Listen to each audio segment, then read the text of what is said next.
శ్రీ లక్ష్మీ నృసింహ పరబ్రహ్మణే నమః.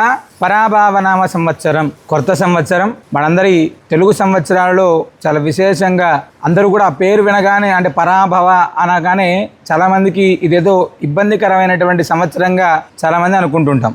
ఇది కొత్త సంవత్సరం అమావాస్యతో ప్రారంభమవుతుంది. చాలామందికి ఉండేటువంటి సందేహాల్లో ఉదయం 7:06 దాకా 19వ తారీఖు ఉంది కదా, మనం ఉగాది అనేటువంటిది ఏ రోజు చేసుకోవాలి, అసలు ఆ ఉగాది రోజు అంతకంటే ముందు మనం పూజించుకోవచ్చా, దాని తర్వాతనే పూజించాలా అనేటువంటి ప్రశ్న చాలామందికి ఉత్పన్నమవుతుంది. అయితే ఉదయం ప్రాతకాలంలో చేసేటువంటి పండుగ ఇది. అయితే 7:06 దాకా అమావాస్య ఉన్నందుకు 7:06 తర్వాతనే మనం యథావిధిగా మనం చేయాల్సినటువంటి ఉగాదికి సంబంధించినటువంటి ప్రతి కార్యక్రమం కూడా మనం ప్రారంభం చేసుకొని, అంటే దేవతా మందిరం శుభ్రం చేసుకోవడం కావచ్చు, పూజ చేసుకోవడానికి సంబంధించినటువంటి అన్ని ఏర్పాట్లు కూడా, అంటే చాలామందికి ఉండేటువంటి దాంట్లో ఏమవుతుందంటే అమావాస్యలో క్లీన్ చేసుకోవచ్చా అనేటువంటిది. వాస్తవంగా చేసుకోవడం వల్ల ఎలాంటి ఇబ్బంది లేదు, ఎందుకంటే ముందు రోజే ఉంది కాబట్టి. కానీ చాలామందికి ఉండేటువంటి సెంటిమెంట్ అనేటువంటిది చాలామంది పాటిస్తాం కాబట్టి 7:06 తర్వాత మీరు దేవతా మందిరాలన్నీ కూడా శుభ్రం చేసుకొని ఉగాదికి సంబంధించినటువంటి కార్యక్రమం అంతా కూడా 7:06 తర్వాతనే ప్రారంభం చేయండి. ఖచ్చితంగా ఉగాది నాడు మన ఇంట్లో,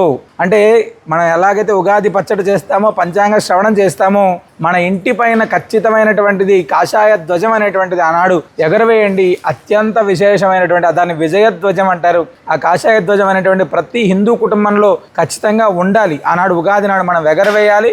మన ఇంట్లో ఉండేటువంటి ఎలాంటి ఇబ్బందులు ఉన్నా కూడా తొలగిపోయి అది సకల విజయాలని అందిస్తుంది అని చెప్పి మనకు పెద్దలు చెప్తారు. కాబట్టి ఆనాడు మీ దేవాలయాలు దగ్గరగా ఉండేటువంటి ఎక్కడైనా కూడా పంచాంగ పఠనం జరుగుతుంటే మనం వెళ్ళి శ్రవణం చేద్దాం.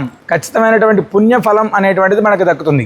ద్వాదశ రాశుల యొక్క ప్రభావం ఏదైతే ఉందో 12 రాశుల వారికి ఉండేటువంటి దాంట్లో వివిధ రకాలైనటువంటి ఇబ్బందులు ఉంటాయి. కాబట్టి ఆ ఇబ్బందులు కావచ్చు, మంచి కావచ్చు, చెడు కావచ్చు, ఏదైనా భగవద్ ధ్యానం అనేటువంటి జరగాలి. భగవంతుడి యొక్క దర్శనం చేసుకుంటే ఆనాడు ఖచ్చితమైనటువంటి శుభ ఫలితాలు కలుగుతాయి. కోరిన కోరికలు తీర్చేటువంటి కల్పవృక్ష నారసింహస్వామి వారిని ఉగాది పండుగ రోజున దర్శించి సకల శుభాలను పొందండి. సర్వేజన సుఖినో భవంతు.